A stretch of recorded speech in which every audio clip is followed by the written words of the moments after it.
तो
hello guys, आज मैं फिर से आप लोगों के सामने एक और कमाल की स्टोरी को लेकर हाजिर हूँ, जो कि होने वाली है मुरिम वर्ल्ड से, जिसमें कि हमारा एमसी वह कोई राइटियस पाथ का फॉलोअर नहीं बल्कि इविल पाथ का फॉलोअर होता है। इसी चीज से आप लोग अंदाजा लगा सकते हो कि यह स्टोरी कितनी बेहतरीन होने वाली है। इसीलिए चलिए आप लोगों को बिना किसी स्पॉइलर को दिए स्टोरी को शुरू करते हैं।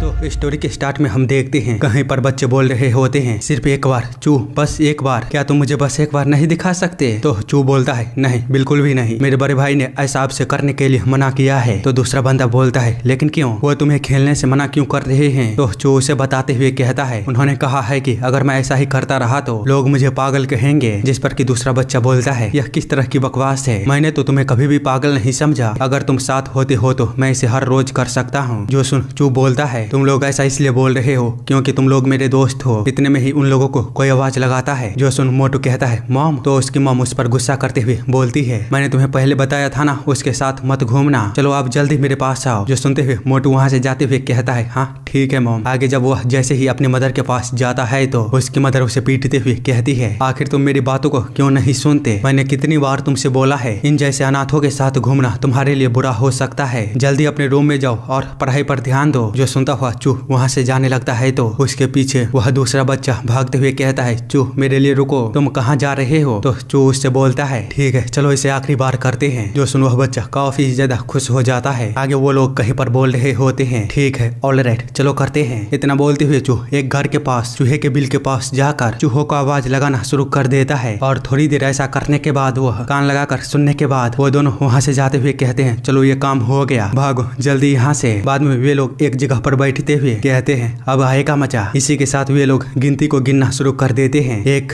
2 3। इसी के साथ जैसे ही गिनती खत्म होती है तभी एक लेडी काफी ही जोरों से चिल्लाती है, यहाँ पर चूहे हैं। उसे इस तरह चिल्लाता हुआ देख वहाँ पर बैठे हुए सारे लोग चौंक जाते हैं। लेकिन तभी हम देखते हैं हजारों की तादाद में चूहे वह उस जगह से बाहर निकलना शुरू हो गया होता है, जिसको कि देखता हुआ सारे लोग घबराते हुए कहते हैं, आखिरकार ये चूहे कहाँ से आ रहे हैं? हम देखते हैं उन चूहों ने पूरे जगह को तहस नहस कर दिया होता है। जो देखता हुआ ये लोग काफी ही मजे ले रहे होते हैं, जबकि दूसरी तरफ सभी लोग डरते हुए इधर उधर भागना शुरू कर दिया होता है। उस पूरे जगह पर तहलका मच गया होता है उन चूहों के कारण। पर इधर तो ये लोग इस नजारे को देखता हुआ काफी ही ज्यादा जोरों जोरों से हंस रहे होते हैं। उतने में ही वहाँ पर मोटू भागते हुए काफी ही जोरों से चू को आवाज लगा रहा होता है। जो देखता हुआ चू वह कुछ भी नहीं समझ पाता। वही वह मोटू उसे बताता है, भागो जल्दी, बार ऑनर तुम्हें ढूंढ रहे हैं और अपने भाई को ढूंढो। उसकी इस तरह की बातों को सुन चू वह काफी ही ज्यादा हैरान हो चुका होता है। बाद में जब वह अपने घर लौटता है और अपने भाई को देखता है तो उसकी भाई की हालत बहुत ही ज्यादा खराब होती है। उसे किसी शराबी ने बुरी तरह पीटा होता है और शायद वह मर भी चुका होता है। वहीं एक पर्सन उसे देखता हुआ चू को बता रहा होता है, आखिर वह कौन ही था जिसने किसे इस तरह पीटा है? वह कमीना बास्टर्ड कहीं का। आखिर जेड एम्परर वो कर क्या रहा है? उसने उस कमीने को अभी तक मारा क्यों नहीं? इतना बोलकर वह वहाँ से जाते हुए चू से कहता है, ठीक है मैं यहाँ पर किसी वर्कर को भेजता हूँ तुम्हारी हेल्प के लिए, चलो उसे साथ में दफनाते हैं। तो चू कहता है, आखिर वह कौन था? जो सुन वह पर्सन काफी हैरान होता है। दूसरी तरफ चू बता रहा होता है, मेरे भाई के साथ ऐसा करने वाला वह कौन था? जिस पर कि वह पर्सन बोलता है, आखिर तुम इसके बारे में क्यों जानना चाहते हो? क्या तुम इसका बदला लोगे? फिर भी अगर तुम जानना चाहते हो तो मैं तुम्हें बता दूं, वह पर्सन कोई ऐसा नहीं है जिसे कि तुम छू सकते हो। बेहतर होगा कि तुम इसे यहीं पर भूल जाओ और अपने भाई के लिए जिंदा रहो। मैं श्योर हूँ वह भी यही चाहता होगा। तो चू कहता है, प्लीज मुझे बता दीजिए, कम से कम मैं अपनी पूरी जिंदगी उसे श्राप तो दे सकता हूँ। उसे इतना होपलेस देख वह पर्सन कुछ भी नहीं बोल पाता। आगे कुछ समय बाद हम देखते हैं कुछ लोग चू के ब्रदर को दफनाने के बाद वहाँ से जाते हुए उसे बोल रहे होते हैं बच्चे चलो वापस चलते हैं। तो दूसरा पर्सन वह बोलता है उसे अकेला छोड़ दो, चलो पहले हम चलते हैं। अपने फैमिली के इकलौते पर्सन को इस तरह छोड़ना किसी के लिए भी आसान नहीं होता है। इतना बोलते हुए वे लोग चू को वहाँ पर अकेले छोड़कर चले जाते हैं। वहीं चू सोच रहा होता है वांगजुंग वह हेवनली सेक्ट से है। ये सब सोचता हुआ उसके दिमाग में कुछ तो चल रहा होता है। पर सीन इसी के साथ चेंज होता है और हम कहीं पर एक शराबी पर्सन को देखते हैं जो कि मार्केट में शराब पीकर घूम रहा होता है और नशे में मार्केट में चल रहे लड़कियों को परेशान करते हुए बोल रहा होता है मैं तुम्हें पूरा ही खा जाऊंगा। वाओ, उसे इस तरह देख वह लड़कियां वहां से भागते हुए कहती है क्या वह पागल हो चुका है। वहीं वह शराबी एक पर्सन को अपनी ओर देखता हुआ कहता है वही कबूतर क्या देख रहे हो, क्या तुम मरना चाहते हो। जो सुनो वह बंदा चुपचाप वहाँ से निकल जाता है जबकि वह शराबी अभी भी मार्केट में नशे में बोल रहा होता है बाहर में जाओ, जो भी मुझसे खिलवाड़ करेगा उसका मरना निश्चित है। इतना बोलते हुए जब वह एक गली में पहुंचता है तो उस गली में कुछ चीज बहुत ही ज्यादा मात्रा में बिखरा हुआ होता है जिसको कि देखता हुआ वह पर्सन बोलता है भाई इसकी टांग, अब ये क्या है, इस तरह के बकवास को किसने यहाँ पर किया है, यह कितना घिनौना है, मुझे तो उल्टियाँ आ रही है। दूसरी तरफ दीवार के पीछे हम देखते हैं अंधेरे में छिपा चूह उसका इंतजार कर रहा था बहुत ही ज्यादा बुरी तरह से, जबकि इधर यह बंदा अभी भी दीवार से सट कर जाते हुए बोल रहा होता है इसकी गंध यह कितनी बुरी है। इतना बोलते हुए वह जैसे ही दीवार में एक छेद के पास पहुंचता है तो हम देख पाते हैं चू ने वहाँ पर ट्रैप को लगा रखा था। दूसरी तरफ यह बंदा इन सब से अनजान अभी भी बोल रहा होता है जिसने भी ये सब किया है मैं उसे पक्का नर्क का स्वाद चखाऊंगा, एक बार तुम मेरे हाथ लग जाओ। उसी समय चूह एकदम से दौड़ता हुआ उस ट्रैप की ओर भागता है और तुरंत ही उस ट्रैप के पास पहुंचकर काफी ही जोरदार किक के साथ उस ट्रैप को ट्रिगर कर देता है जिसके चलते वह ट्रैप सीधे ही उस बंदे के आर पार निकल जाता है। जो देखता हुआ वह बंदा कुछ भी नहीं समझ पाया होता है। एक ही पल में उसके साथ ये क्या हुआ, इसी के साथ वह वहीं पर मारा जाता है। सीन चेंज होता है और हम कहीं पर मोटू को देखते हैं जो कि कहीं पर छुपते छुपाते आया होता है, किसी को ढूंढ रहा होता है। तभी जो एक जगह से बाहर आते हुए कहता है यहाँ पर। जो देखता हुआ मोटू कहता है तो तुम यहाँ पर हो। जो सुन चू तुरंत ही उसे चुप कराता है और बिना किसी आवाज के उसे अपने पास आने के लिए बोलता है। बाद में वह मोटू उसे डंपलिंग देता है जिसको कि देख चू कहता है इसे यहाँ पर लाने के लिए तुम्हारा शुक्रिया। तो वह मोटू उससे पूछता है हाँ ठीक है, लेकिन तुम यहाँ पर कर क्या रहे हो। जो उसे बताता है मैं लुका छुपी खेल रहा हूँ। तो मोटू उससे पूछता है फिर बताओ मुझे चोर कौन है। जिस पर कि चू उसे बताता है कोई भी नहीं, मैं अकेला खेल रहा हूँ। जो सुन मोटू वह बिल्कुल ही शांत हो जाता है। बाद में उसे बोलता है यह बहुत मजेदार लगता है। तो चू उससे कहता है हाँ यह मजेदार है, मुझे बताओ क्या पड़ोस में कुछ हुआ है, मैं जब से यहाँ छुपा हूँ मुझे कुछ भी पता नहीं है। जिस पर कि मोटू उसे काफी कुछ मजेदार फालतू की चीजें बताता है जिसको कि सुन चू बोलता है इस तरह की चीजें नहीं, मुझे बताओ क्या इससे कुछ अलग हुआ है। जिस पर कि मोटू थोड़ी देर सोचता है और बाद में उसे बताता है हाँ एक पर्सन गंदगी से भरे गली में मरा हुआ था लेकिन सेम टाइम पर मजेदार भी है, क्यों सही कहा ना। जो सुन चू वह सीरियस लुक के साथ डम्पलिंग को खाते हुए उसे बताता है मैं इस जगह को छोड़ रहा हूँ। जिस पर कि मोटू हैरान होते हुए कहता है क्या तुम यहाँ से जा रहे हो।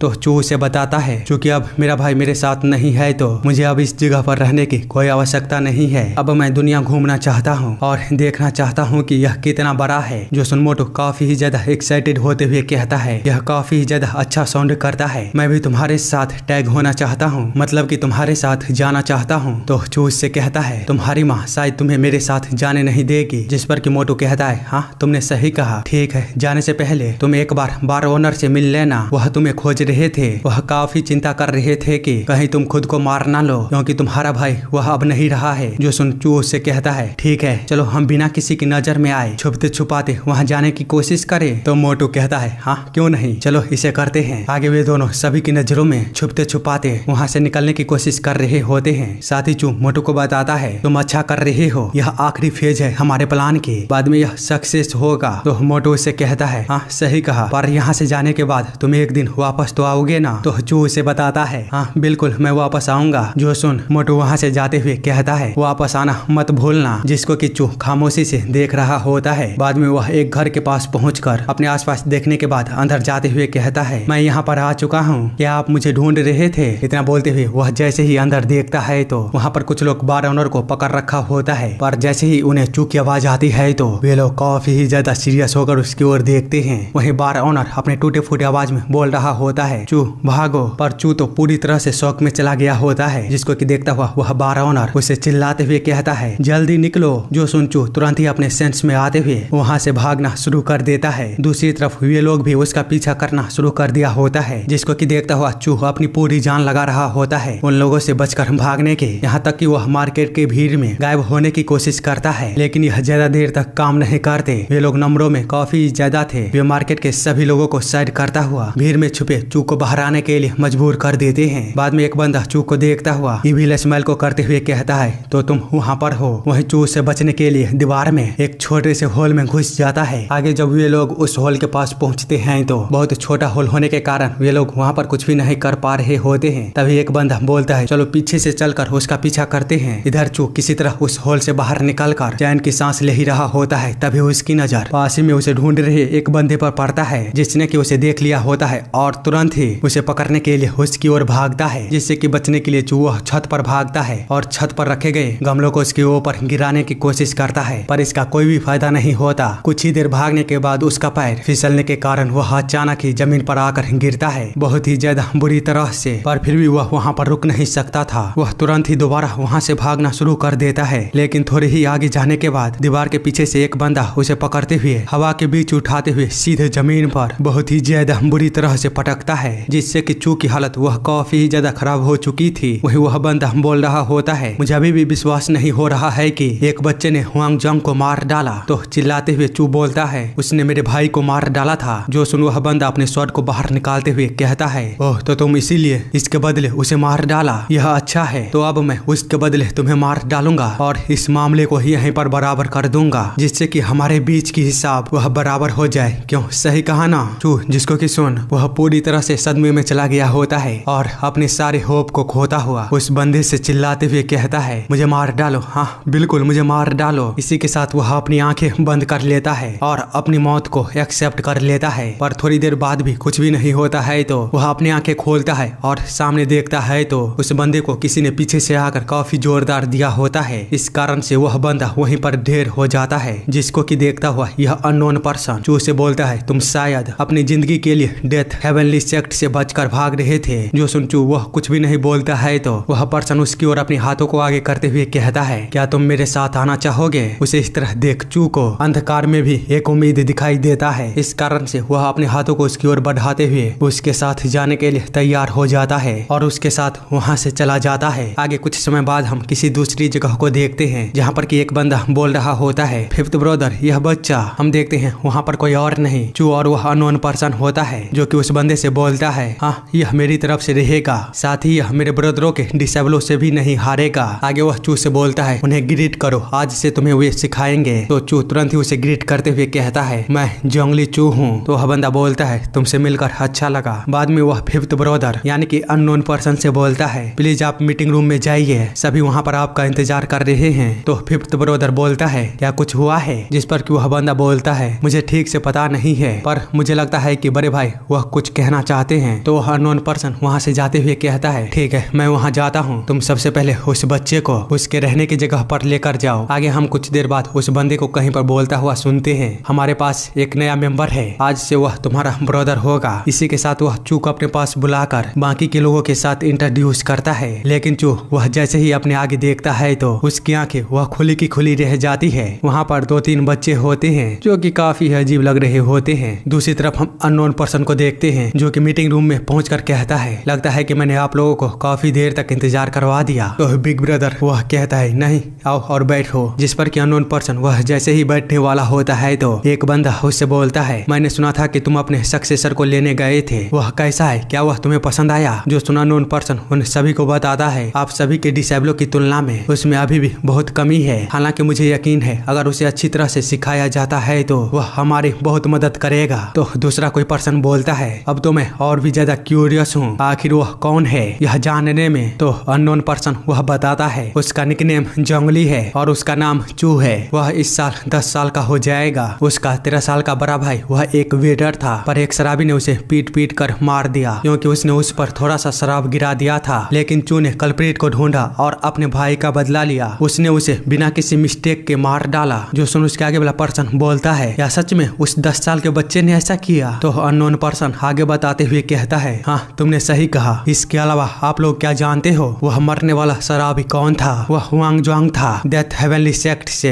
जिस पर कि सभी हैरान हो जाते हैं। वही एक बंदा उससे आगे पूछते हुए कहता है, क्या तुम सीरियस हो? तो अननोन पर्सन वह बोलता है, हाँ बिल्कुल। जो सुन वहीं पर बैठा एक बंदा कहता है, मैंने सुना था कि हुआंग जोंग वह कचरे के नाले में मरा हुआ पाया गया था, पर अब यह सुनने के बाद कि उस बच्चे ने ऐसा किया था तो वह जरूर असासिन बनने के लिए ही पैदा हुआ है। वह तो जीनियस है। लगता है कि तुम्हारा इंतजार वह फल लाया। तुम्हें काफी अच्छा डिसेबल मिला है, कांग्रेट्स। इसी बात पर एक और ड्रिंक लो। तो अननोन पर्सन ड्रिंक को लेता हुआ फर्स्ट ब्रदर से बोलता है, लेकिन बड़े भाई मैंने सुना था कि आप कुछ बोलना चाहते हो। तो फर्स्ट ब्रदर वह थोड़ी देर सोचने के बाद उन लोगों को बताता है, अब चूंकि सब लोग यहाँ पर हैं तो चलो काम की बात कर लेते हैं। मेरे भाइयों, कुछ ऐसा है जिसके लिए मैं तुम सभी से माफी मांगना चाहता हूँ। दूसरी तरफ हम चू को देखते हैं, जो कि अपने आसपास के एरिया को देखते हुए अपने ही सोच में खोया होता है। तभी उसके पास बैठा हुआ बंदा उसके सामने अपने हाथों को जोर से मारते हुए कहता है, क्या बात है, तुम डर गए? मुझे बताओ कितने लोग? जो सुन चू वह कुछ भी नहीं समझ पाता है तो वह छोटा शैतान उसे बताता है, तुमने कितने लोगों को मार डाला है। जिस पर कि चू वह हैरान हो ही रहा होता है। तभी उसे और एक शौक को देता हुआ वह छोटा कीड़ा बोलता है, मैंने 16 लोगों को मार डाला। अगर तुम इससे एक भी ज्यादा आदमी को मारे होंगे तो तुम्हारा रैंक मुझसे ऊपर होगा, वरना तुम नीचे आओगे। साइड में देख रहे हो छोटी चुड़ैल सोहयून को,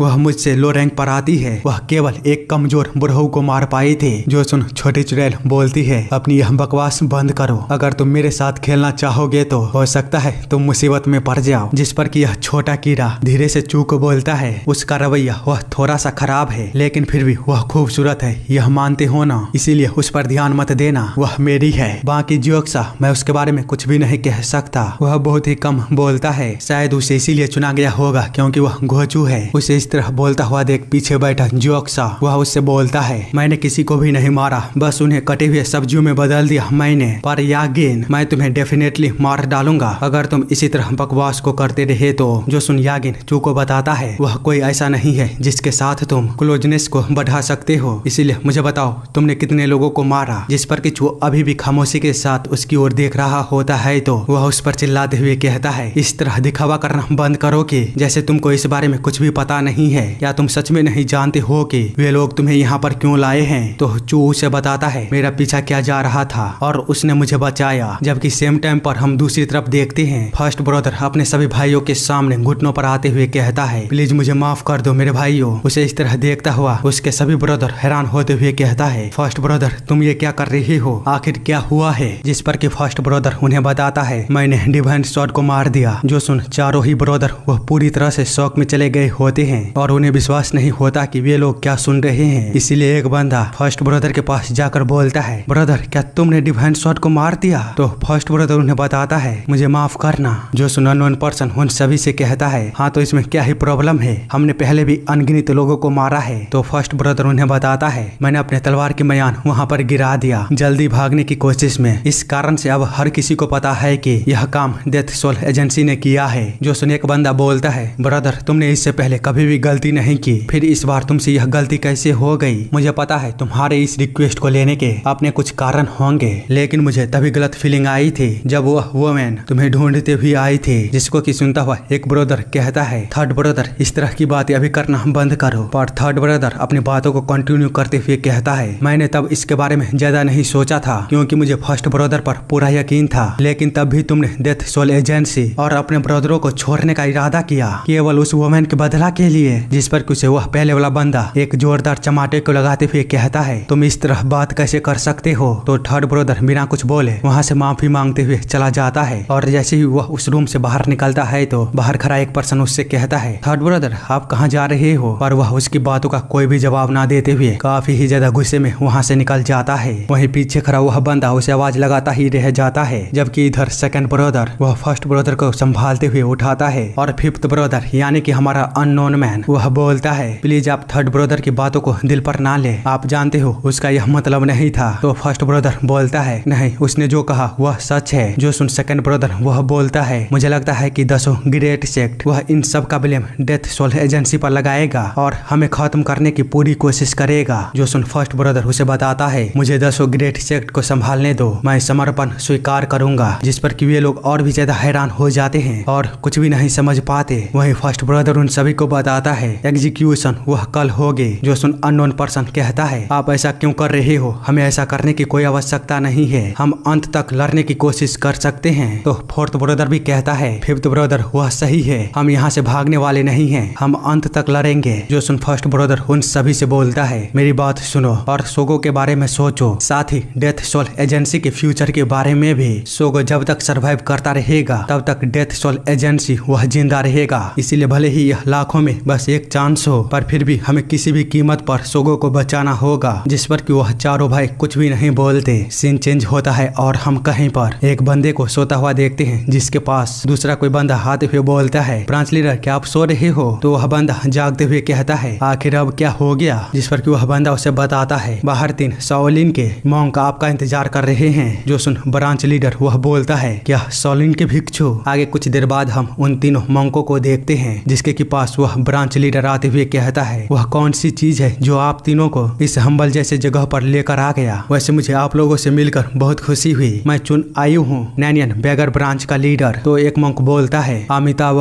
तुम्हें शांति मिले, मैं तुम्हें यहाँ पर वह बताने के लिए आया हूँ जो कि 10 ग्रेट सेक्टों के जनरल असेंबली में फैसला लिया गया। जो सुन वह बंदा काफी हैरान होता है। वही मॉन्क उसे आगे बताता है 10 ग्रेट सेक्टों के जनरल असेंबली में फैसला लिया गया है कि ऑब्लिटरेशन किया जाए क्यूची डिवाइन स्वॉर्ड को मारने वाला अजूरे असासिन को। इसलिए मैं चाहता हूँ कि तुम डेथ सोल एजेंसी के अजूरे असासिन को एग्जीक्यूट करो। ये रही ऑब्लिटरेशन एग्जीक्यूशन डॉक्यूमेंट और डेथ सोल एजेंसी असासिन का पोर्ट्रेट। इसी के साथ वह उसे उन दोनों चीजों को देने के बाद उनके लिए शांति की कामना करते हुए वहां से चला जाता है। बाद में सभी भिखारी उस डॉक्यूमेंट और पोर्ट्रेट को देखते हुए कहते हैं क्या इसका मतलब यह है कि ब्रांच लीडर एग्जीक्यूटर बनेगा? तो ब्रांच लीडर उस डॉक्यूमेंट को देखते हुए बोलता है हाँ लगता तो ऐसा ही है, पर यह ऑब्लिटरेशन वो क्या है? दूसरी तरफ हम थर्ड ब्रदर को देखते हैं जो कि बोल रहा होता है फर्स्ट ब्रदर यहाँ पर किसी से भी ज्यादा निराश और दुखी हैं। तभी वहाँ पर फर्स्ट ब्रदर आते हुए उससे आवाज लगाता है। जो सुन थर्ड ब्रदर उसकी ओर देखते हुए अपनी पिछली हरकत के लिए उससे माफी मांगते हुए कहता है मैं पहले बहुत ही ज्यादा कठोर था, प्लीज आप अपने इस बेवकूफ भाई को माफ कर दीजिए। तो फर्स्ट ब्रदर उसे समझाते हुए कहता है यह ठीक है, तुम्हें शर्मिंदा होने की कोई आवश्यकता नहीं है, यह सब गड़बड़ी मेरी गलती के कारण हुई है। हमारे पास केवल आज रात का समय बचा हुआ है, इसीलिए इतने कीमती समय को एक दूसरे से नाराज होकर बर्बाद नहीं करनी चाहिए। बाकी तुम कभी भी इस बेवकूफ बड़े भाई को माफ मत करना। जिस पर कि थर्ड ब्रदर बोलता है प्लीज आप ऐसा मत बात करो, आखिरकार आप डेथ सोल एजेंसी के लीडर हैं। आगे हम बैकग्राउंड में 10 ग्रेट सेक्ट की बातों को सुनते हैं जहाँ पर कि कोई बोल रहा होता है यही कारण है कि हम उस जगह पर भी फ्रीडम को पाने में कामयाब रहे थे जहाँ पर कि बिना किसी कानून के रक्तपात पूरे इलाके में अंतहीन रूप से होता था। पर अगर ऐसा और चलता रहा तो पूरी दुनिया बुराई में पड़ जाएगी और कोई भी नहीं बचेगा। इसीलिए 10 ग्रेट सेक्ट प्लीज ऑब्लिटरेशन के साथ आइए, क्योंकि ऑब्लिटरेशन बहुत ही स्ट्रांगली काम करता है चेतावनी के रूप में। साथ ही डिमोनिक कल्ट और अनऑर्थोडॉक्स सेक्ट को जैसे किसी भी ग्रुप को कुछ भी करने से सेंट्रल प्लेन में रोकता है। तो ब्रांच लीडर वह बोलता है बुरे आदमी इस तरह की उबाऊ बात को करना बंद करो और इसे मुझे सिंपली समझाओ। तो वह बुरा आदमी उसे बताता है ठीक है, अब जबकि डेथ सोल एजेंसी के लिए केवल विनाश ही मौजूद है तो अपने फैमिली मेंबर को बचाने के लिए अजूरे ड्रैगन ने डिवाइन स्वॉर्ड को मारने के बाद खुद को समर्पण कर दिया है और आपको बस उस पर एग्जीक्यूशन परफॉर्म करना है। जो सुन ब्रांच लीडर वह उससे पूछता है और मैं यह कैसे करूंगा? तो बूढ़ा आदमी उसे बताता है आपको उसके सभी अंगों को काटना होगा, आंख निकालनी होगी और कान भेदना होगा ताकि वो कभी भी देख या सुन ना पाए। साथ ही झोंगवान और जूही पॉइंट को ब्लॉक करना होगा ताकि वो कभी भी कोर एनर्जी को इकट्ठा ना कर पाए। इसे अगर और सिंपल तरीके से मैं आपको बताऊं तो आपको उसे जिंदा लाश में बदलना है। ब्रांच लीडर जिसको सुनने के बाद बोलता है अरे यार ये तो किसी कसाई से कम नहीं है, पर खैर अब जबकि मुझे ऐसा करने के लिए बोला गया है तो यह काफी एक्साइटेड होगा। लेकिन बहुत अफसोस की बात है कि मैं केवल अजूरे असासिन के साथ ऐसा करूंगा। जिस पर कि बूढ़ा आदमी उसे बताता है आप मेरी बात को समझे नहीं, हम बस केवल डेथ सोल एजेंसी के बाकी मेंबर को भागने का और जीने का एक मौका दे रहे हैं जब तक कि वे लोग पकड़े नहीं जाते, इसलिए बाकी 10 सेक्ट उनका पीछा जरूर करेंगे। तो ब्रांच लीडर वह बोलता है क्या इसका मतलब तो वे सभी अंत में मरने ही वाले हैं? जो सुन बुरा आदमी बोलता है हाँ आपने सही कहा, वे सब के सब मारे जाएंगे। तो ब्रांच लीडर बोलता है अजूरे असासिन उसे लगता था अगर वह समर्पण कर देगा तो उसके पास आशा की एक उम्मीद बचेगी, लेकिन ऐसा कुछ भी नहीं है। सीन चेंज होता है और हम डेथ सोल एजेंसी को देखते हैं जहाँ पर कि कोई बोल रहा होता है आज रात जल्दी सो जाओ, भोर होने से पहले हमें यहाँ से जाना होगा। जो सुन वहाँ पर सभी बच्चे सोने के लिए चले गए होते हैं, जिसके थोड़ी देर बाद जब चू अपने बेड से उतर कर वहाँ से निकलने की कोशिश करने लगता है तो यागिन उससे बोलता है मत जाओ, अगर तुम भागने की कोशिश कर रहे हो तो चू उसे बताता है मैं ऐसा नहीं सोच रहा था। जो सुनयागिन उससे कहता है अपनी ताकत वह बर्बाद मत करो, यह इम्पॉसिबल है। जिस पर कि चू उससे बोलता है मैं आखिरकार भागने की कोशिश क्यों ही करूंगा, मैं तो बस सुसु करने जा रहा हूँ। आगे जब वह बाहर निकलकर हल्का होने के लिए जगह को ढूंढ ही रहा होता है तभी उसे किसी चीज की आवाज सुनाई देता है, जिसके चलते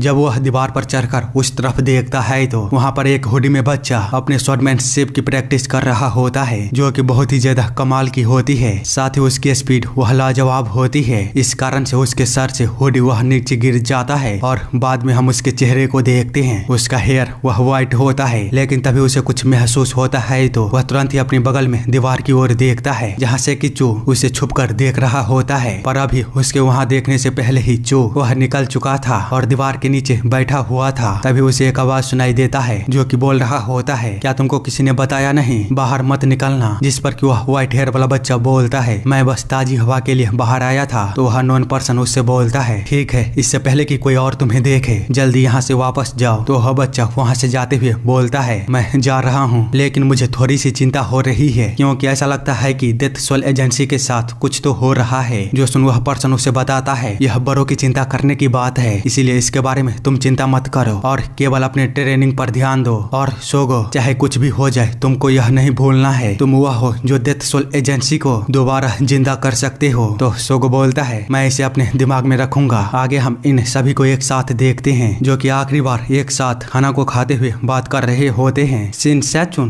बेशक मुझे वह याद है, वह ड्रैगन हेड स्वॉर्ड को चलाने में बहुत अच्छा था, पर तुम्हें पता है उसने अपने अंतिम समय में क्या बोला था? मुझे याद है उसने कुछ भी नहीं बोला था, वो तो बस तुरंत ही मर चुका था। इसी तरह वे लोग काफी कुछ बातें करते हैं जो कि आप लोग ना ही जानो तो भी अच्छा है, क्योंकि स्टोरी में इससे घंटा फर्क नहीं पड़ने वाला। वो सब इसी तरह बात करते हुए काफी मजे कर रहे होते हैं, लेकिन थोड़ी ही देर बाद वे लोग बिल्कुल ही शांत हो जाते हैं और सभी फर्स्ट ब्रदर की ओर देखने लगते हैं। तो फर्स्ट ब्रदर उन सभी को बताता है मैंने जितना भी समय तुम लोगों के साथ बिताया वह मेरी जिंदगी की सबसे अच्छा समय था। मैंने तुम लोगों की वजह से बेहतरीन जिंदगी को जिया है, इसीलिए मैं बस आशा करूंगा कि तुम लोग सरवाइव कर पाओगे और किसी दिन यहाँ वापस आओगे। जो सुन सभी ब्रदर निराशा में उसे ग्रीट पेश करते हैं और फिर वहाँ से अलग अलग रास्तों पर जाने के लिए तैयार हो जाते हैं। इसी के साथ हम देखते हैं भोर हो जाता है और अब बेगर सैक वह डेथ सोल एजेंसी के सामने पहुंच गया था। आगे ब्रांच लीडर वह चिल्लाते हुए बोलता है अजूरी असासिन जिसने के क्यूची डिवाइन स्वॉर्ड को मारा था, जल्दी बाहर आओ और ऑब्लिटरेशन को एक्सेप्ट करो। जो सुन कोई बंदा सभी बच्चों को उठाते हुए कहता है जल्दी उठो। वही अननोन पर्सन वह चू को उठाते हुए कहता है चू उठो, हमें जाना होगा। इतने शोर शराबे को देख वे बच्चे कुछ भी नहीं समझ पाते, इसलिए अननोन पर्सन उन सभी से बोलता है पहले यहाँ से निकलो, मैं तुम लोगों को सारी चीजें डिटेल में बाद में बताऊंगा। मेरे सभी भाई वो इंतजार कर रहे हैं, इसलिए जल्दी करो और यहाँ से भागो। तभी एक ब्रदर बोलता है फिफ्थ ब्रदर हम यहाँ पर हैं। तो उन सभी बच्चों को फिफ्थ ब्रदर यानी कि अननोन पर्सन वहाँ पर लाते हुए उन्हें बोलता है सभी अपने अपने मास्टर के पास चले जाओ और घोड़े पर बैठो। इसी के साथ सभी ब्रदर अपने अपने डिसेबलों को घोड़े पर बैठाते हुए उसे समझाते हैं इसे कसकर पकड़ना। बाद में सेकंड ब्रदर अपने सभी भाइयों से बोलता है यह हमारे लिए अच्छा होगा कि हमें खुद भी पता ना हो कि हम में से हर एक वह कहाँ पर जा रहा है, बाकी हमें उम्मीद है कि हम लोग सरवाइव कर पाएंगे और 10 साल बाद एक दूसरे से फिर से मिल पाएंगे। तो थर्ड ब्रदर बोलता है प्लीज अपना ख्याल रखना सेकंड ब्रदर। तो सेकंड ब्रदर बोलता है ठीक है, तुम सभी भी अपना ध्यान रखना। इसी के साथ वे सभी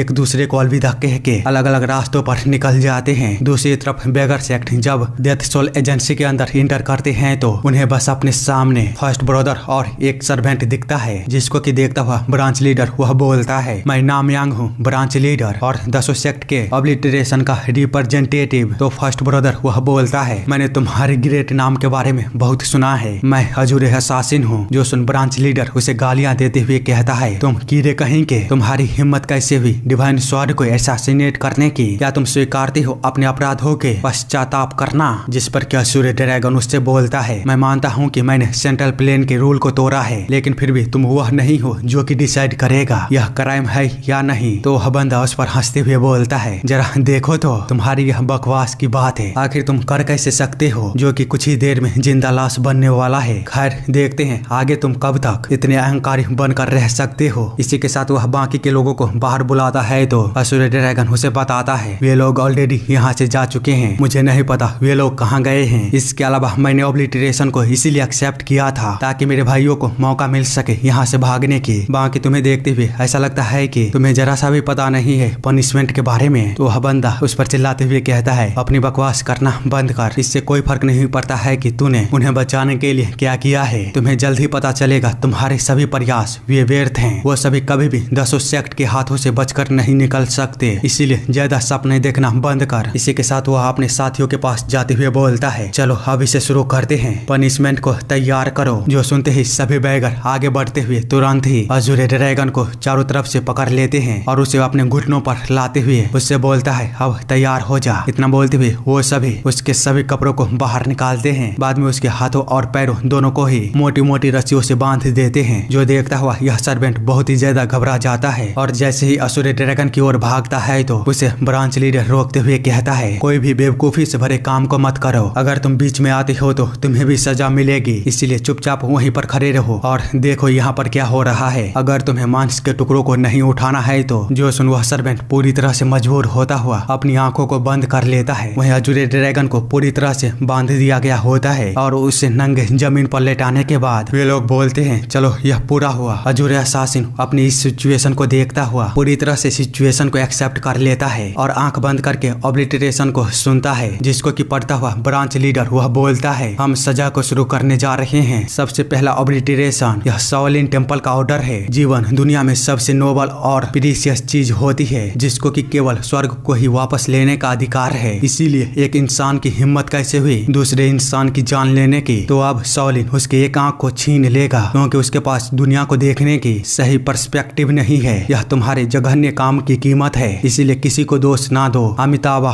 तुम्हें शांति मिले। उसके इतना बोलते ही हम देख पाते हैं एक बैगर अपने चाकू को लेता हुआ अजूरे ड्रैगन की आंखों को वहीं पर निकाल लेता है, पर वह जरा सा भी नहीं चिल्लाता, जिसको कि देखता हुआ ब्रांच लीडर अपने मन में कहता है अपने एक आंख को निकालते समय भी वह जरा सा भी नहीं चिल्लाया। बास्टर्ड कहे कि वह सच में एक असासिन है। आगे वह दूसरा ऑब्लिटरेशन को पढ़ता है जो कि होता है वुडन सेक्ट से। तुम्हारा दिल वह बुराई से भर चुका है और 9 जगह पर डिमन ने अपना बसेरा कर लिया है, तो अब तुम्हारे पापों को धोने और तुम्हारे अंदर से बुराई को खत्म करने के लिए तुम्हारी दूसरी आंखों को भी निकाल लिया जाएगा, जबकि इसके लिए तो तुम्हारी जान ले लेनी चाहिए थी ताकि भगवान खुद आकर तुम्हारे पापों से तुम्हें मोक्ष प्रदान करे, तुम्हारा जीवन शांति भरा हो। इसी के साथ वे लोग अजूरे असासिन को दूसरी आंखों को भी बाहर निकाल लेते हैं। आगे वे लोग अपना तीसरा फरमान सुनाते हुए कहते हैं यह इमाई सेक्ट का ऑर्डर है, उसके कानों के पर्दों को फाड़ दो। दूसरा फरमान होता है मोंटहुआ सेक्ट से दूसरे कान के पर्दे को फाड़ने के बारे में। पांचवा फरमान होता है क्यूनचेंग सेक्ट का ऑर्डर जिसमें कि उसके दाहिने हाथ को काटना था। पांचवा फरमान होता है जोंगडोंग सेक्ट से जिसमें कि उसके बाएं हाथ को काटना था। सातवां फरमान होता है कोंगडोंग सेक्ट से जिसमें कि उसके दाहिने पैर को काटना था। आठवां फरमान होता है डियांगकैंग सेक्ट से जिसमें कि उसके बाएं पैर को काटना था। नौवां फरमान था हाइनैंड सेक्ट से जिसमें कि उसके एनर्जी वेसल को डिस्ट्रॉय करना था। आखिरी में 10वां फरमान होता है बैगर सेक्ट से जिसमें कि अजूरे असासिन को पूरी तरह से खत्म करना था। सेम टाइम पर हम दूसरी तरफ देखते हैं जब अननोन पर्सन चू को लेकर कॉफी स्पीड में जा ही रहा होता है तभी उसके सामने 2 भिखारी आ जाता है, जिसको कि देखता हुआ अननोन पर्सन काफी ही ज्यादा स्पीड में अपने घोड़े को रोकता है और उन दोनों भिखारियों से बोलता है जरा देख के साइड में चलो, अभी तुम दोनों मेरे घोड़े के नीचे कुचले जाने वाले थे। जिस पर कि वो दोनों भिखारी बोलते हैं हम बहुत भूखे हैं, यहाँ तक कि हमें अब चलने तक की ताकत नहीं बची है, प्लीज सर हमारी हेल्प करो और हमें कुछ दे दो। तो अननोन पर्सन उसे एक सिक्के को देता हुआ बोलता है ये लो और जल्दी रोड से साइड हटो, जिसको कि पाकर वो दोनों काफी ही ज्यादा खुश होते हैं और अननोन पर्सन को शुक्रिया बोलते हैं। वहीं चूक को देखते हैं, पता नहीं वह क्यों उन दोनों भिखारियों को अभी भी पीछे मुड़कर देख रहा होता है। पर आगे उन लोगों के वहां से दूर चले जाने के बाद ये भिखारी बोलते हैं यह वही था ना। तो दूसरा भिखारी कहता है रुको मुझे देखने दो। इतना बोलने के बाद वह स्क्रेच को देखता है, बाद में उसे बताता है हाँ यह वही था, उन्हें सिग्नल भेजो और बताओ कि डेथ सोल एजेंसी के असासिनों में से एक ओची माउंटेन पर अभी अभी हमारे पास से गुजरा है। तो दूसरा भिखारी बोलता है ठीक है मैं अभी करता हूँ। इसी के साथ वह सिग्नल को जमीन पर गाड़ कर उसे जलाने की कोशिश करने लगता है, पर उससे आग जल नहीं रहा होता है, जिससे कि वह काफी परेशान होता है। तो वह पहले वाला भिखारी बोलता है क्या कर रहे हो, जल्दी करो। इतना बोलते हुए अचानक ही उसे कुछ महसूस होता है, जिसके चलते वह जैसे ही अपने पीछे दोबारा देखता है तो वहाँ से अननोन पर्सन वह लौट कर वापस उन दोनों के पास आ रहा होता है और तुरंत ही उनके पास पहुंचकर खड़ा हुआ भिखारी के गर्दन को वहीं पर अलग कर देता है, जिसको कि देखता हुआ दूसरा भिखारी वह कुछ भी नहीं समझ पाता और अननोन पर्सन को गालियां देते हुए उस पर अटैक करने के लिए तैयार हो जाता है। दूसरी तरफ वह अननोन पर्सन भी अपने घोड़े को दोबारा मोड़ता हुआ उसकी ओर आता है और उसे भी वहीं पर मार देता है। आगे आगे कुछ समय बाद हम उस अननोन पर्सन और चू को देखते हैं जो कि किसी जगह पर रुका हुआ था, जहाँ पर कि वह अननोन पर्सन और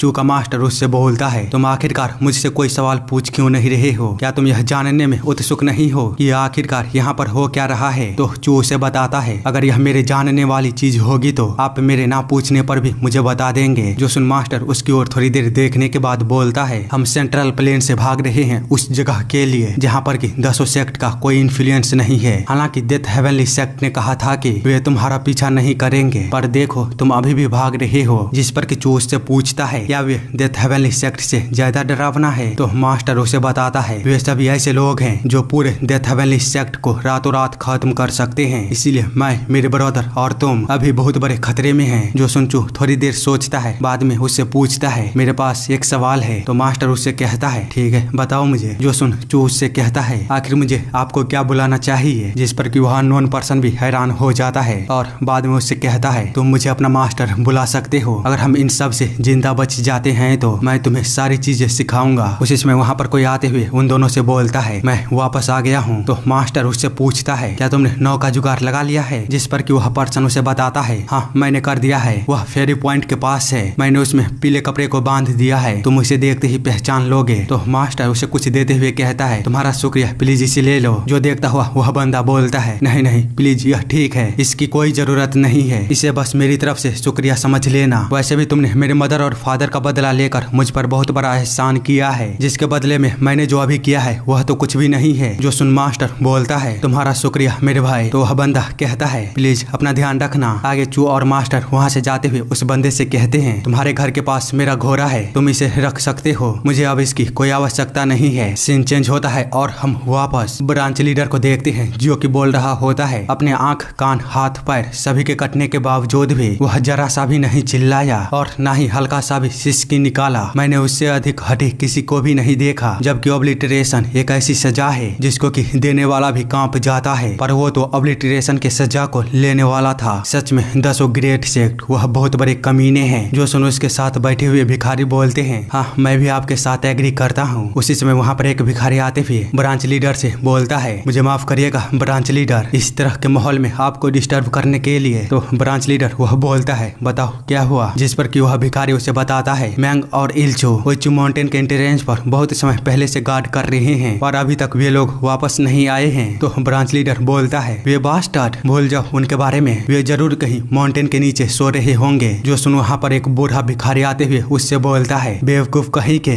जब तुम्हें ऑब्लिटरेशन जैसे इतने महान काम को दिया गया है तो तुम्हें बार बार जाकर चेक करना चाहिए कि कहीं पर कुछ गलत तो नहीं है। उस बूढ़े भिखारी को वहाँ पर देख ब्रांच लीडर के साथ सभी भिखारी उसके सामने झुकते हुए कहते हैं, ग्रीटिंग ब्लैक स्टाफ, पागल सन के। और हाँ, यह मैं अपने मन से नहीं बोल रहा हूँ, ओरिजिनली उसका यही नाम है मानवा के अंदर, पर इंग्लिश में। जो सुन वह बूढ़ा भिखारी ब्लैक स्टाफ बोलता है, तुम्हारे जैसे ब्रांच लीडर जिसके पास 3 नोट्स है, वह इस तरह मामूली से भिखारी की तरह काम कैसे कर सकता है? तो ब्रांच लीडर उससे बोलता है, मुझे अभी भी बहुत कुछ सीखना है, इसलिए मैं खुद को ट्रेन करना जारी रखूंगा, लेकिन क्या मैं आपसे पूछ सकता हूँ कि आप यहाँ नैनयांग में क्यों आए हैं? तो वह ब्लैक स्टाफ बोलता है, तुम्हारा क्या मतलब है? क्या मुझे यहाँ पर नहीं होना चाहिए? जो सुन ब्रांच लीडर घबराते हुए कहता है, नहीं प्लीज मुझे माफ कर दीजिए, मेरा यह मतलब नहीं था। आगे वह ब्लैक स्टाफ बताता है, 10 महान सेक्टों के डिसीजन के अनुसार शाओलिन टेम्पल हेवन राक्षसा का पीछा करेगा, मंटहुआ सेक्ट इनविंसिबल असासिन और वुडेंग सेक्ट पीछा करेगा फैंटम ऑब्जर्वर के। जो सुन ब्रांच लीडर बोलता है, इसका तो यह मतलब है कि। तो ब्लैक स्टाफ उसे बताता है, हाँ तुमने सही कहा, बैगर सेक्ट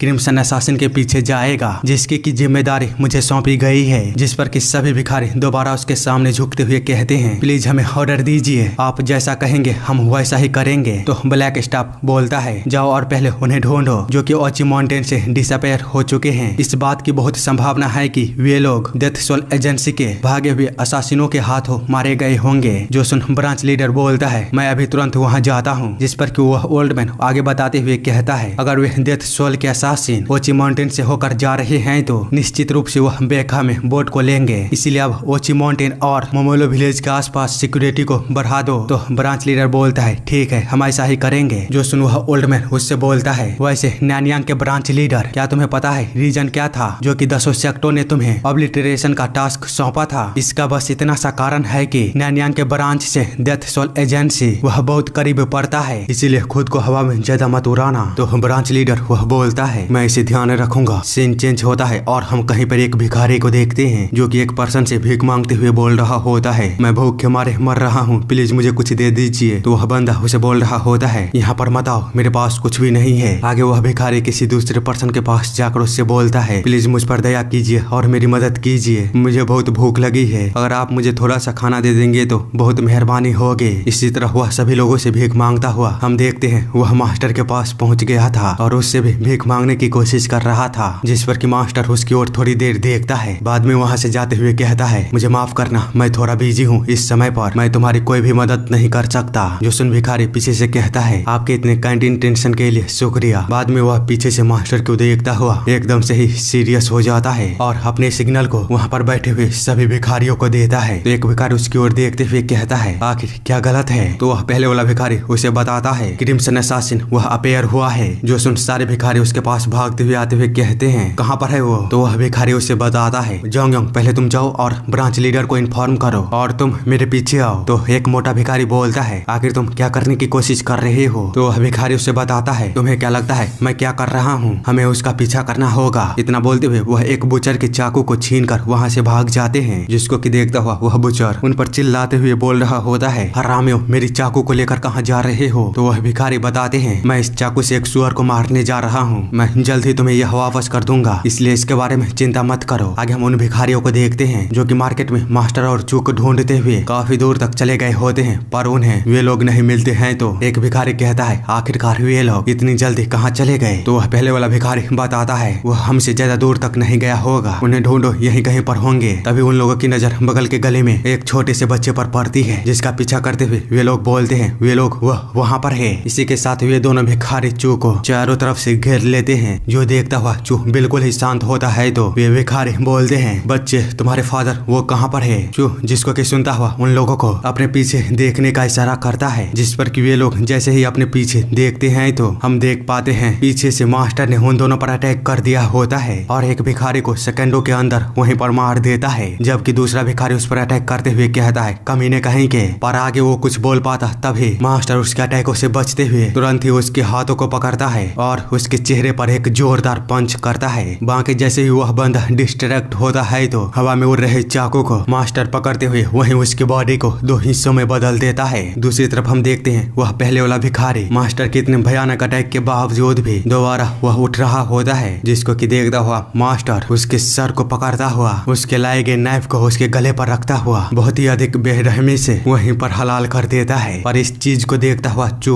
वह जरा सा भी अपनी आंख को नहीं मूंदता। बाद में मास्टर उसे बोलता है चलो जल्दी यहाँ से निकलते हैं, बैगर सेक्ट वे यहाँ पर पहुँचने ही वाले होंगे। आगे हम बंदरगाह को देखते हैं जहाँ पर की मास्टर और चू बोट को लेने वाला होता है। वहाँ पर कई सारे भिखारी अभी आकर पूरी जगह को कब्जा कर लिया होता है और उन दोनों की तलाश में बाकी लोगों के चेहरे को दिखाने पर जबरदस्ती मजबूर कर रहे होते हैं। जो देखता हुआ दूर से मास्टर कहता है लगता है कि हम लोग बहुत धीमे थे, अब हम यहाँ पर इंतजार करने के अलावा और कुछ भी नहीं कर सकते जब तक कि वे लोग थोड़ी सी लापरवाही नहीं कर देते। लेकिन तभी वहाँ पर एक भिखारी आ जाता है और हल्का होने की जगह को ढूंढने लगता है। इसी कारण से उसकी नजर पास ही में छुपे हुए मास्टर और चू पर पड़ जाती है। पर सीन इसी के साथ चेंज होता है और हम पहले मारे गए भिखारियों को देखते हैं, जहाँ पर की ब्रांच लीडर वह पहुंच चुका था और मरे हुए भिखारियों को देखता हुआ कहता है इनके जख्मों को देखते हुए निश्चित रूप से इन्हें चाकू से मारा गया है, मुझे पूरा यकीन है यह क्रिम्सन असैसिन का काम होगा। जो सुन ब्लैक स्टाफ वह बोलता है यह देखते हुए कि उन्होंने लाश तक को ठिकाने नहीं लगाया तो वे जरूर बहुत जल्दी में होंगे। उसी समय वहाँ पर एक भिखारी भागते हुए उन लोगों को चिल्ला कर बोलता है ब्रांच लीडर हमें मैंग और इल्चुन वह मिल चुका है ओची माउंटेन पर। तो ब्रांच लीडर बोलता है क्या वह वहाँ पर सो रहा था, जिस पर कि वह भिखारी बोलता है नहीं वे लोग मर चुके हैं, यहाँ तक कि मैंग का तो सर भी नहीं मिला। जो सुन ब्रांच लीडर वह काफी ही ज्यादा गुस्सा होता है। उसे इस तरह देखता हुआ ब्लैक स्टाफ बोलता है जैसा कि उम्मीद थी, अगर वह ओची माउंटेन से होकर जा रहा है तो जरूर वह बैका में बोट को लेने के लिए जाएगा, इसीलिए अभी हमारे पास गुस्सा करने का समय नहीं है। वह बस एक ऐसा चूहा है जो कि पिंजरे में भाग रहा है, तो अब सभी डिसेबलों को लो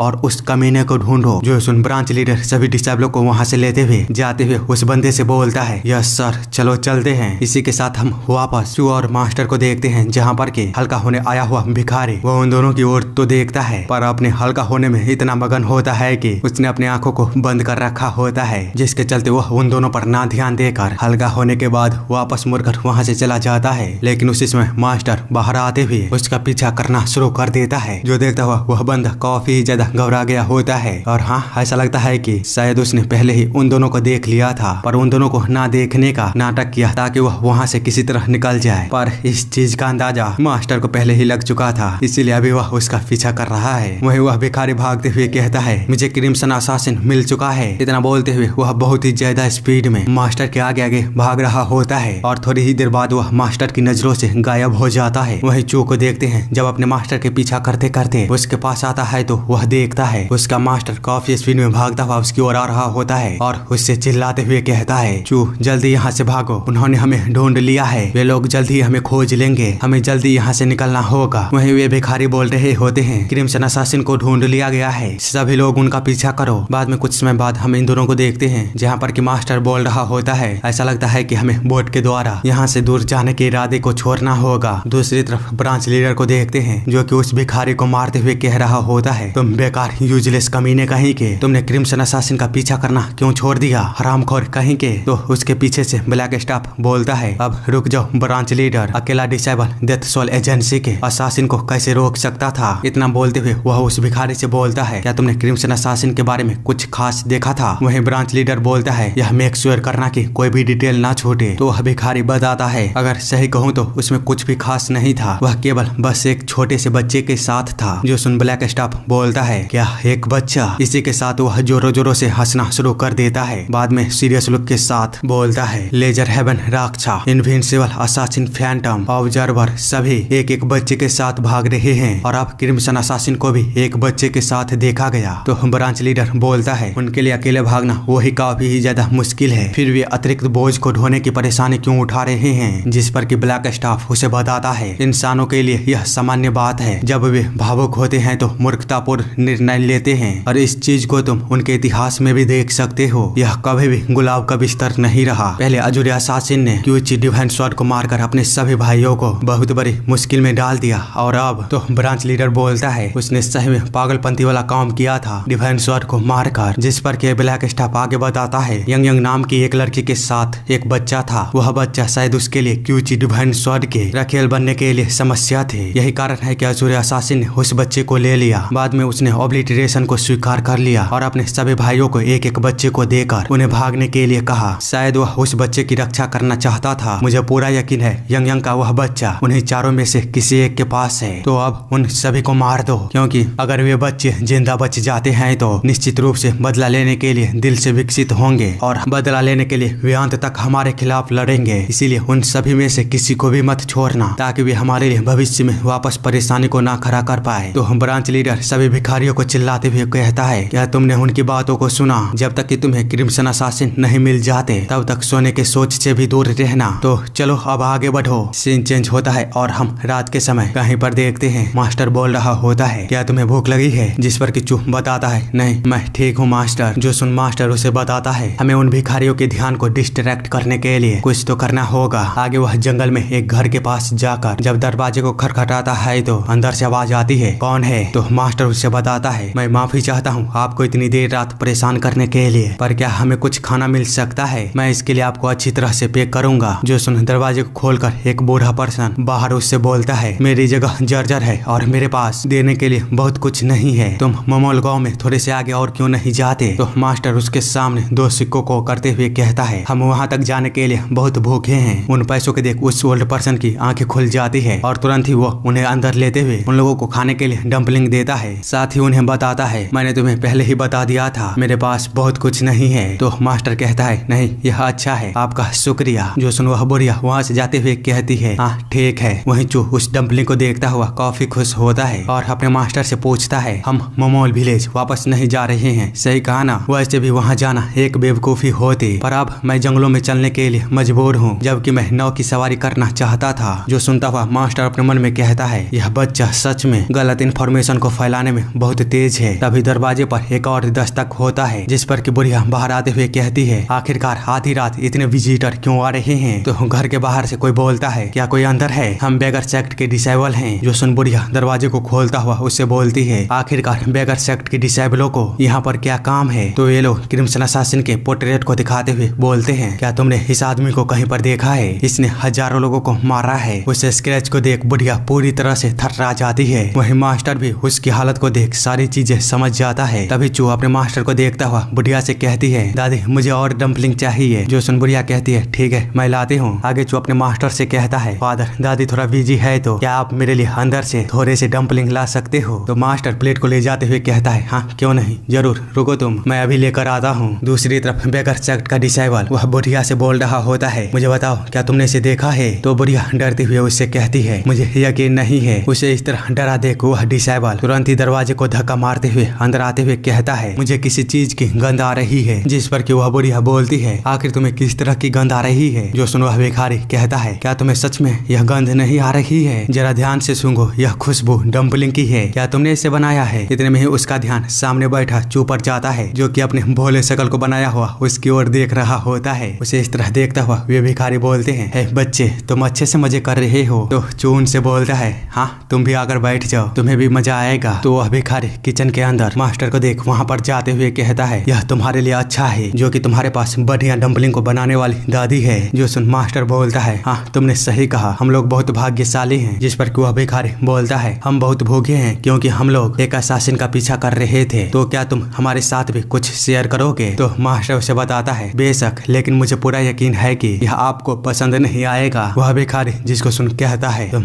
बास्टर्ड कहेंगे। इतना बोलते हुए वह अपने स्वॉर्ड को बाहर निकालने लगता है। जो देखता हुआ मास्टर एकदम से ही मुड़ता है और किचन नाइफ के साथ उसकी गर्दन को वही एक पल में ही काट देता है। जो देखता हुआ उसके साथ साथ बाकियों के भिखारी को भी पता नहीं चला होता है कि अभी अभी हुआ क्या। और थोड़ी ही देर बाद जब उन्हें एहसास होता है तो वे लोग उस पर अटैक करते हुए कहते हैं, तुम तो क्रिम्सन असासिन हो। पर मास्टर उसके स्वॉर्ड को वहीं पर पकड़ता हुआ उसको भी अपने किचन नाइफ के साथ काटने की कोशिश करता है, लेकिन वह भिखारी इस चीज से किसी तरह बच जाता है। तो मास्टर उसे तुरंत ही अपने लातों के साथ मारते हुए बाहर आता है। तो उसी समय उस पर एक भिखारी अपने स्वॉर्ड के साथ अटैक कर देता है, जिसको कि रोकता हुआ मास्टर अपने किक के साथ काफी खतरनाक हिट उसे देता है। बाद में उसके सर को वहीं पर फाड़ देता है। तभी उसके पीछे से चू को एक भिखारी पकड़ते हुए उससे बोलता है, कमीने जरा इधर देख, अगर तूने उस नाइफ को दूर नहीं फेंका तो यह बच्चा आगे जिंदा नहीं बचेगा। लेकिन उससे ज्यादा वो कुछ बोल पाता। उसी समय मास्टर का किचन नाइफ उसके सर पर आकर लगता है और वह भी वहीं पर मारा जाता है। जिसको कि देखता हुआ एक भिखारी जब मास्टर पर अटैक करने के लिए आगे बढ़ता है तो मास्टर उसके हाथों को पकड़ने के बाद जमीन पर जबरदस्त तरीके से पटकता है और उसके सामने खड़ा होकर उसे भी वहीं पर मार देता है। कुछ ही देर में इतने भयंकर नजारे को देखकर बाहर खड़े भिखारी वो लोग कुछ भी नहीं समझ पाते और डर के मारे अपने पैंट में ही हल्का हो गया होता है। उसी समय जब मास्टर उनके सामने पहुंचकर अपने डेविल लुक के साथ उन लोगों की ओर देखता है तो उनमें से एक भिखारी वहां से भागते हुए कहता है, यह तो क्रिम्सन असासिन है, जल्दी भागो और ब्रांच लीडर को इसके बारे में सूचित करो। वहीं दूसरा भिखारी उसकी बातों को सुनने के बाद कुछ सोच पाता, उससे पहले ही उसका गला वह कट चुका था। बाद में जब मास्टर दूसरे भिखारी को मारने के लिए अपने स्वॉर्ड को फेंकता है तो वह बंदा किसी तरह उससे बच गया होता है। लेकिन जब दोबारा मास्टर उस पर अपने स्वॉर्ड को फेंकता है तो इस बार उसका नसीब बहुत खराब होता है, जिसके चलते वह स्वॉर्ड उसके सर में सीधे आकर बुरी तरह से धंस जाता है और वह भी वहीं पर मारा जाता है। दूसरी तरफ घर के अंदर देखते हैं जहाँ पर कि बुढ़िया अपने घर को शमशान घाट में बदलते हुए बहुत ही ज्यादा डर गई होती है। लेकिन उसके पास चू आकर बोलता है, चिंता मत करो, यह खत्म हो गया है, हम तुम्हें बिल्कुल भी चोट नहीं पहुंचाएंगे। तभी वहाँ मास्टर आकर बोलता है, चलो अब हमें चलना होगा, अपने सामान को ले लो। उसे इस तरह देख वह बुढ़िया एकदम से ही जोरों से चिल्लाती है पर मास्टर उस पर ना ध्यान देते हुए बाद में उससे बोलता है, डम्पलिंग के लिए तुम्हारा शुक्रिया। सीन चेंज होता है और हम दूसरे दिन बुढ़िया को देखते हैं जो कि डरते हुए बता रही होती है, उन्होंने कहा था कि वे मोमोल विलेज वापस नहीं जाएंगे, वे नाव को लेना चाहते थे, लेकिन दुख की बात है कि वे अब ऐसा नहीं कर सकते। जो सुन ब्रांच लीडर उससे बोलता है, मुझे वह सब कुछ बताओ जो भी तुम्हें याद है। तो बुढ़िया उससे बोलती है, उन्होंने मुझे डम्पलिंग के लिए शुक्रिया बोला था। जो सुन ब्रांच लीडर वह कुछ भी नहीं समझ पाता। बाद में हम ब्लैक स्टाफ को देखते हैं जिसके सामने सभी मरे हुए भिखारियों की लाश होती है। जिसको कि देखता हुआ वह बोलता है, हम केवल एक असासिन को मारने के लिए जो कीमत चुका रहे हैं वह बड़ी और बड़ी होती जा रही है, वह बास्टर्ड कहीं का। उसी समय उसके पास ब्रांच लीडर आकर बताता है, एल्डर उस बुढ़िया ने बताया कि वे लोग मोमोल विलेज वापस नहीं जा रहे हैं। तो ब्लैक स्टाफ कहता है, ओह अच्छा, तो उन्हें सच में लगता है हम उन बुढ़िया के द्वारा बताए गए बातों पर विश्वास करेंगे। जो सुन ब्रांच लीडर बोलता है, ऐसा लगता है कि वह हमें बहुत कम आंक रहा है। तो ब्लैक स्टाफ उसे बताता है, हो सकता है कि वह हमें भ्रमित करने की कोशिश कर रहा हो और वास्तव में दूसरी जगह भी जा रहा हो, पर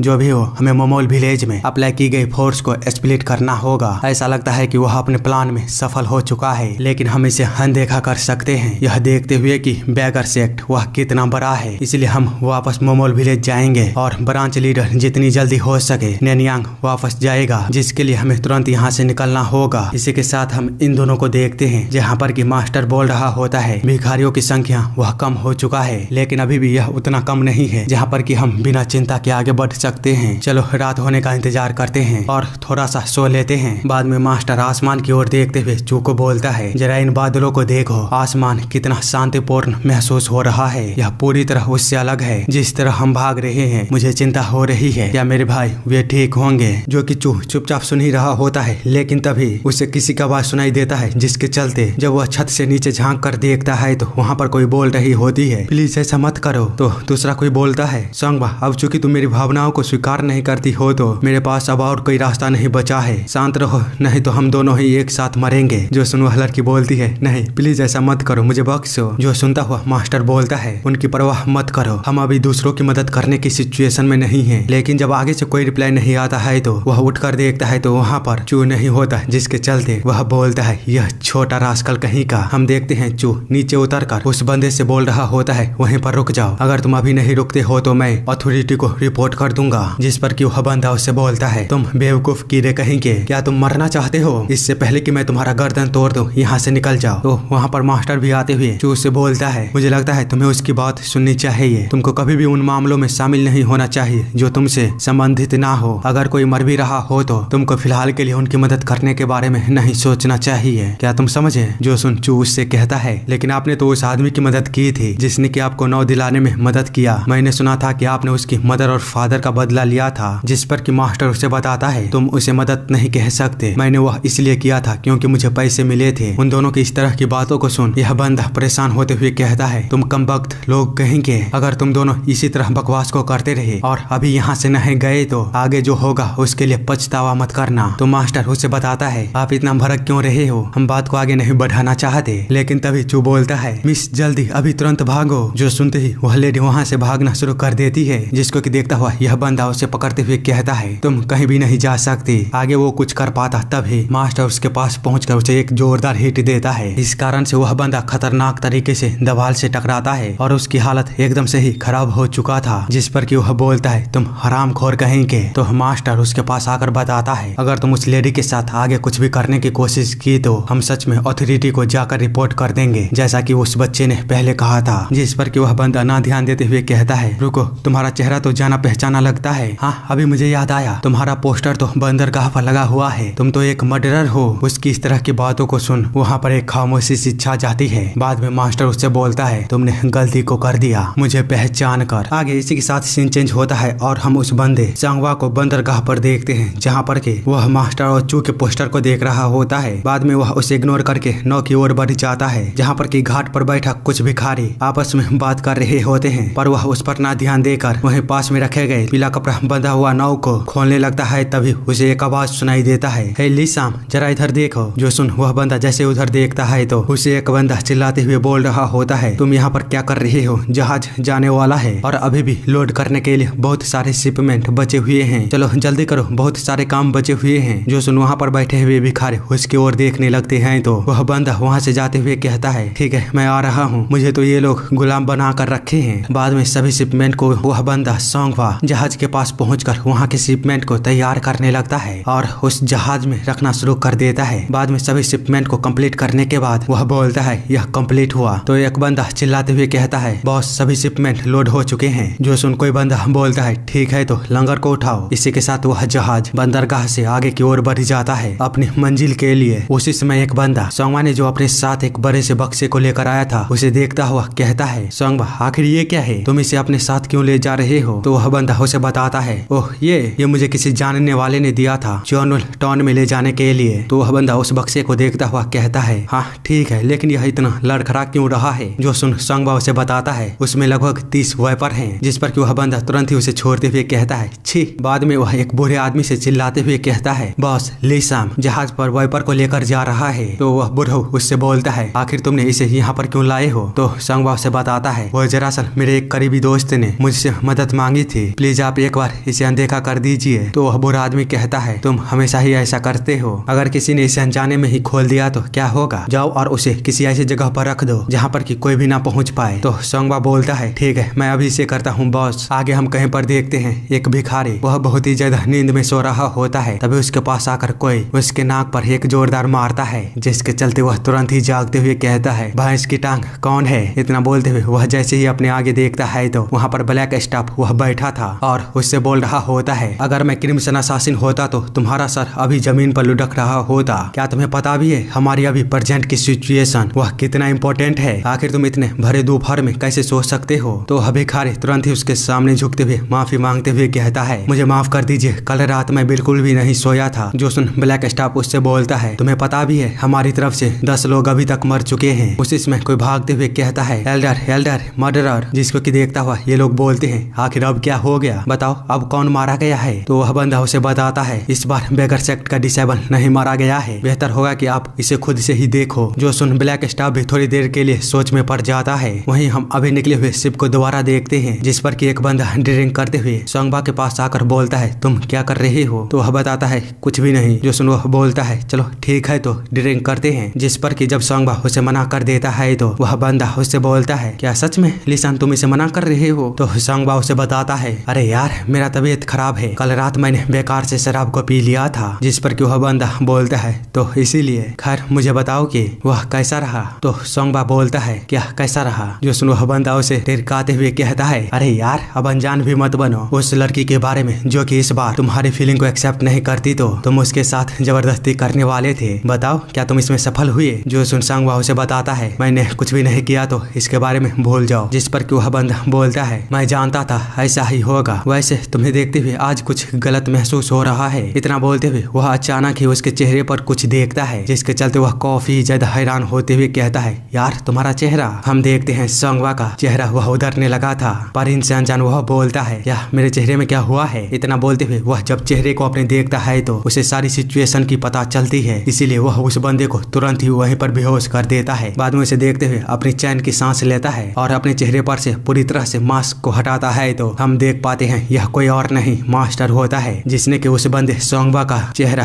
खुद पर लगाया हुआ था। आगे वह बोलता है अरे यार मैंने इसे काफी जल्दी में बनाया था, इसीलिए शायद यह इतनी देर तक नहीं टिका। बाद में वह उस मास्क को समंदर में फेंक देता है। दूसरी तरफ हम कहीं पर देखते हैं जब ब्लैक स्टाफ एक बंदे को देखता है तो उसके पूरे चेहरे को निकाल लिया गया था, जिसके चलते वह पूरी तरह से थर्रा गया होता है और अपने मन में कहता है हे भगवान, मुझे कभी भी नहीं लगा था कि क्रिम्सन असासिन वह इतना अच्छा होगा इंसानी चेहरे का मुखौटा बनाने में। ये सब सोचने के बाद वह अथॉरिटी से बोलता है श्रीमान क्या आपको पता है यह कौन था। तो वह बंदा बताता है इस बूढ़े आदमी के कहे अनुसार यह मरा हुआ इंसान योंगजिन पर काम करता था। आगे वह बूढ़ा आदमी बताता है मैं इसके बारे में पूरी तरह से श्योर हूँ, क्योंकि यह इकलौता पर्सन है जिसकी हथेलियों पर तिल है। जो सुनने के बाद ब्लैक स्टाफ चिल्लाते हुए बोलता है जल्दी योंगजिन शिप को रोको। तो कोई उसे बताता है वे तो 4 घंटे पहले ही निकल चुके हैं। जो सुन ब्लैक स्टाफ उससे पूछता है मुझे बताओ वह कहाँ जा रहा है। तो उसे बताते हुए एक बंदा बोलता है वह सिर्फ बेखा और चुआन्युल टाउन के बीच घूमता रहता है। जिस पर कि ब्लैक स्टाफ पूछता है क्या वह सिर्फ बीच में कहीं पर रुकता भी है। उन्होंने बताया था कि वह नैनियांग घाट पर रुकेगा। ब्लैक स्टाफ जिसको कि सुन कहता है ओह तो ऐसी बात है, ऐसा लगता है कि ब्रांच लीडर को नैनियांग में भेजना वह सही फैसला था। जल्दी से सिग्नल को फायर करो और मैसेंजर कबूतर को भेजो और ब्रांच लीडर को बोलो योंगजिन शिप को घाटी पर रोक कर रखे। वहीं हम शिप के अंदर देखते हैं जहाँ पर कि मास्टर उस बंदे को बेहोश करने के बाद अपने साथ लाए हुए सामान को खोलता है। साथ ही वह बोलता है शायद वे लोग मेरा नैनियांग में इंतजार कर रहे होंगे, तो चलो चू अब बाहर आ जाओ। जिस पर कि चू बाहर आते हुए कहता है क्या यह सेफ है। तो मास्टर उससे पूछता है क्या तुम तैरना जानते हो। जो सुन चू बताता है मैंने पहले कभी भी तैरने की कोशिश नहीं की। तो मास्टर उसे उठाते हुए बोलता है ठीक है तो आज तुम तैरना सीख जाओगे। जिस पर कि चू वो कुछ समझ पाता उससे पहले ही मास्टर उसे समंदर में फेंक देता है। बाद में वह खुद भी उस शिप से छलांग मारते हुए समंदर में कूद जाता है और पानी की गहराई में जाते हुए आसपास चू को ढूंढना शुरू कर देता है, जो कि पूरी तरह से डूब रहा होता है। दूसरी तरफ वह शिप अब नैनियांग की घाटी पर पहुंच चुका था, जिसका कि सभी बैगर वह इंतजार कर रहे थे। वहीं कोई बैगर बोलता है तो आखिरकार यह अंत में पहुंच ही गया। इसी के साथ वे लोग तुरंत ही शिप के अंदर जाते हुए चिल्लाते हुए बोलते हैं यहाँ से कोई भी बिना अनुमति के शिप से नीचे उतरने की हिम्मत नहीं करेगा। अगर तुम ऐसा करते हो तो तुम पर बड़ी मुश्किल पड़ सकती है। आगे वे लोग बोलते हैं चलो हर एक कोना इस शिप की खोजो। इसी तरह वे लोग पूरे शिप को तह तहस नहस कर दिया होता है और अच्छी तरह उस शिप को खोजने के बावजूद भी वहाँ पर उन लोगों को ना ही चू मिलता है और ना ही मास्टर, जिस कारण से वे लोग मास्टर के स्क्रैच को बाहर निकालते हुए शिप के मास्टर से बोलता है, क्या तुमने इस पर्सन को देखा है? तो वह बंदा बताता है, मैंने उसे अच्छी तरह तो नहीं देखा, पर किसी को मैंने बीच रास्ते में समंदर में कूदते हुए देखा था। उस जगह पर जो सुन ब्रांच लीडर उसे धमकाते हुए कहता है, हमारे साथ खेलने की कोशिश मत करना, हम लोग अभी ऑब्लिटरेशन की सजा को जारी रख रहे हैं। अगर हमें पता चलता है कि तुमने उसकी मदद की है तो तुम्हें भी इसकी भागीदारी लेनी होगी। जिस पर कि वह बंदा घबराते हुए अपने पास वाले एक बंदे से कहता है, क्या तुम देख रहे हो? जल्दी उन्हें साफ साफ सारी चीजें बताओ जो तुमने देखा है। जो सुन वह बंदा जिसे कि पहले मास्टर ने बेहोश किया था वह बोलता है, वह आदमी लिसन नहीं था, उसने बस लिसन का चेहरा पहना हुआ था, इसीलिए उसकी आवाज भी उसके जैसा नहीं था। ब्रांच लीडर जिसको सुनने के बाद अपने मन में कहता है, धिक्कार है, वह फिर से बच गया है। सीन चेंज होता है और हम समंदर के कात वाले किसी जगह को देखते हैं जहाँ पर कि मास्टर चू को लेकर पहुंच चुका था और पानी से बाहर निकलकर चैन की सांस लेता है। बाद में वह चू के ऊपर अपनी कुछ टेक्निकों को परफॉर्म करता है, क्योंकि चू वह पानी में डूबने के कारण बेहोश होता है। पर कुछ देर मेहनत करने के बावजूद भी जब चू होश में नहीं आता है तो वह उसे अच्छी तरह से देखने के बाद निराश होते हुए पूरी तरह से होपलेस हो जाता है। लेकिन वह चूंकि वहाँ पर ज्यादा देर तक रुक नहीं सकता था तो चू को वहीं पर छोड़ वहाँ से जाने लगता है। तभी उसे अपने पीछे कुछ आवाज सुनाई देता है और जैसे ही वह पलट कर देखता है तो चू अब होश में आ चुका था और अपने मास्टर को आवाज लगाते हुए बोलता है, मास्टर मैं अभी मरा नहीं हूँ, तो प्लीज आप इसे ऐसे समझो कि मैंने तैरना सीख लिया है। जो सुन मास्टर वह काफी खुश होता है। दूसरी तरफ हम ब्लैक स्टाफ को देखते हैं जो कि अपने भिखारियों के साथ मास्टर की तलाश में निकल चुका था। बाद में वह घाटी के पास पहुंचकर ब्रांच लीडर से बोलता है, क्या सच में क्रिम्सन असासिन वह समुद्र में कूद चुका है? तो ब्रांच लीडर उसे बताता है, हाँ शिप के ओनर के कहे अनुसार ऐसा ही लगता है। जिस पर कि ब्लैक स्टाफ उससे पूछता है, क्या तुम इसके बारे में पूरी तरह से श्योर हो? जो सुन ब्रांच लीडर उसे कहीं पर ले जाते हुए कहता है, प्लीज आप इसे एक बार खुद से ही देखो, यह उल्टी का निशान है, ऐसा लगता है कि वे लोग यहीं पर थे। तो ब्लैक स्टाफ उससे पूछता है, यह निशान कहाँ पर खत्म होते हैं? ब्रांच लीडर बताता है, मैनयांग में। जो सुन ब्लैक स्टाफ बोलता है, यदि वह मैनयांग से बाहर चला जाता है तो उसे ढूंढना और भी अधिक कठिन हो जाएगा, इसीलिए कुछ भी हो जाए हमें उन्हें मैनयांग में ही पकड़ना होगा, इसलिए चलो तुरंत यहाँ से निकलो। जिस पर कि एक भिखारी उन्हें बताता है, अगर वे लोग मैनयांग से जाना चाहते हैं तो उन्हें मेन रोड से जाना होगा, पर अब चूंकि उनका चेहरा सभी को पता है तो हो सकता है वे लोग दूसरे रास्ते को ले। जिस पर कि ब्लैक स्टाफ बोलता है, ठीक है तो मुझे बताओ और कहां से जा सकते हैं? तो वह बंदा उसे बताता है, जब तक कि वह अपना चेहरा किसी इंसानी चेहरे के साथ नहीं छिपाता है तो उनके लिए लोगों के बीच चलना वह बहुत मुश्किल है, पर वे नए चेहरे के लिए लोगों के बीच भी नहीं जा सकते। तो आखिर वह कौन सी जगह हो सकती है जहाँ पर उन्हें नए चेहरे का मुखौटा मिल सकता है? जो सुन ब्लैक स्टाफ बोलता है, कब्रिस्तान। तो वह बंदा बोलता है, हाँ बिल्कुल वे लोग कब्रिस्तान जाएंगे। जो सुन ब्लैक स्टाफ आगे बढ़ ब्रांच लीडर से बोलता है, मुझे बताओ नामयांग माउंटेन में वह जगह कहाँ पर है जहाँ पर कि कब्रिस्तान है? ब्रांच लीडर जिसको सुन ब्लैक स्टाफ से बोलता है, एल्डर अब जबकि हमें पता है कि वह नामयांग माउंटेन की ओर जा रहा है तो हमें लगातार उनका पीछा करना चाहिए, फिर हम क्यों कब्रिस्तान को ढूंढने में अपना समय बर्बाद कर रहे हैं? तो ब्लैक स्टाफ उस पर चिल्लाते हुए कहता है, जितना मैंने तुमसे पूछा है उतना ही जवाब दो। जिस पर ब्रांच लीडर उसे बताता है, चुनम्योन माउंटेन और